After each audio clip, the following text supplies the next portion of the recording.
Hi friends, welcome to my channel. ఇప్పుడు మనం కోడిగుడ్డు ఉల్లిగడ్డ కారం ఎలా చేసుకోవాలో చూద్దాం. దీనికోసం ముందుగా 2 పెద్ద సైజు ఉల్లిగడ్డలు కట్ చేసుకొని మిక్సీ జార్లో వేసుకోవాలి. 3 ఎల్లిపాయలు అందులో వేసుకోవాలి. 2 స్పూన్లు కారం వేసుకోవాలి.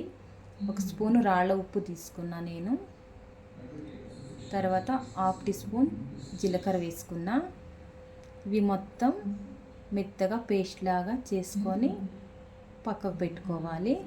తర్వాత స్టవ్ ఆన్ చేసి కడాయి పెట్టుకొని ఒక 2 పావులు ఆయిల్ పోసుకొని ఆయిల్ హీట్ అయిన తర్వాత 1/2 టీ స్పూన్ పసుపు, 1/2 టీ స్పూన్ ఉప్పు వేసుకోవాలి. ఎందుకంటే ఎగ్స్కి పట్టాలి కదా ఉప్పు, అందుకని వేసుకోవాలి. తర్వాత కరివేపాకు వేసుకోవాలి. వేసుకున్న తర్వాత ఎగ్స్ అందులో వేసుకొని ఫ్రై చేసుకోవాలి. ఫ్రై చేసుకున్న తర్వాత గోల్డ్ కలర్ వచ్చేంత వరకు ఫ్రై చేసుకోవాలి. ఒక 2 మినిట్స్ చేసుకుంటే సరిపోతుంది.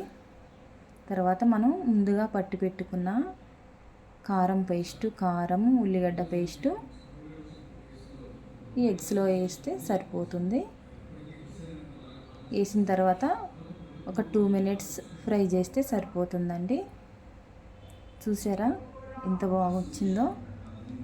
ఎప్పుడైనా మనకి ఇంట్లో కూరగాయలు ఏం లేనప్పుడు 2 ఎగ్స్ తోటి ఇలా కర్రీ తయారవుతుంది. ఇన్స్టెంట్గా వేడి వేడి అన్నంలో సూపర్ ఉంటుందండి.